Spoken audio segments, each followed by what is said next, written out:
Hi parents and students, welcome to our channel. ఇక్కడ చూడండి, Navodaya 6th entrance exam అనేది already జరిగింది. ఇప్పుడు రాబోయే ఎగ్జామ్ కోసం ఎవరైతే ప్రిపేర్ అవుతారో వాళ్ళు ఒక చిన్న విషయం తెలుసుకోవాలి. ఏంటంటే mental ability and arithmetic language మనకి 3 సెక్షన్స్ ఉంటాయని తెలుసు.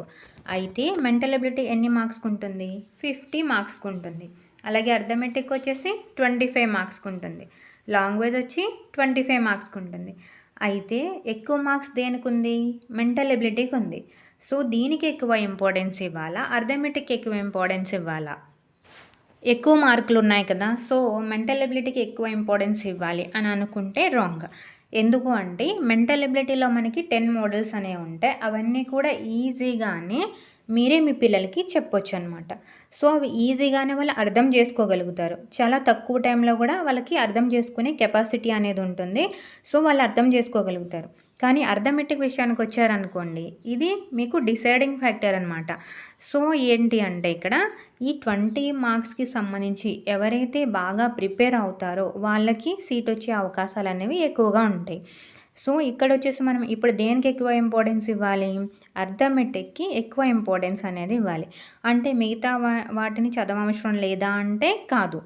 మిగతా వాటిని మనం తక్కువ టైంలో కూడా మనం అర్థం చేసుకోగలుగుతాం. కానీ అర్థమెటిక్ వచ్చేసరికి ఏంటంటే అర్థం చేసుకోవడానికి ఎక్కువ టైం అనేది తీసుకుంటుంది. సో ఇప్పటి నుంచి కూడా మనకి 12 టాపిక్స్ అనేవి ఉన్నాయి.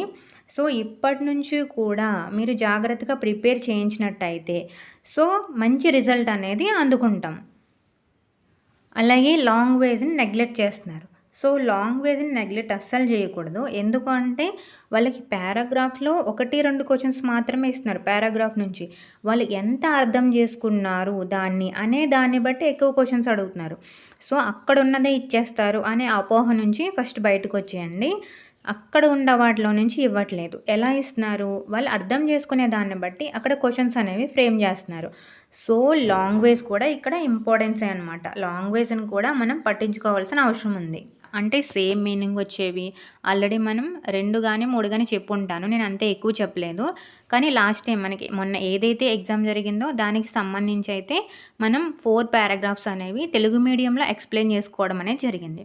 సో అక్కడ మీరు అబ్జర్వ్ చేశారనుకోండి, ఏం క్వశ్చన్స్ ఇచ్చారు అక్కడ అంటే సేమ్ మీనింగ్ వచ్చేవి ఏమున్నాయి, వాళ్ళు ఎంత అర్థం చేసుకున్నారో దాన్ని బట్టి వాళ్ళు ఖచ్చితంగా ఆన్సర్ చేయగలుగుతారు.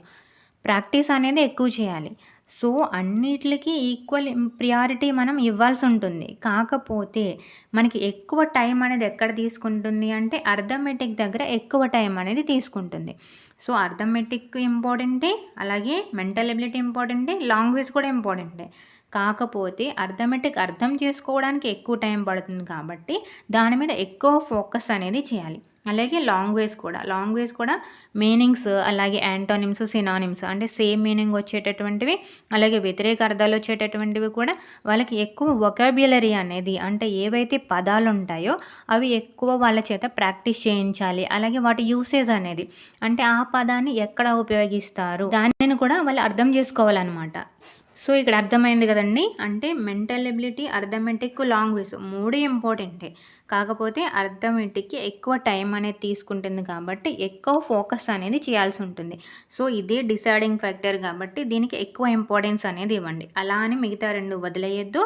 సో వీటిని చేస్తూనే ఎక్కువగా అర్థమెటిక్ మీద ఫోకస్ చేయాల్సి ఉంటుంది.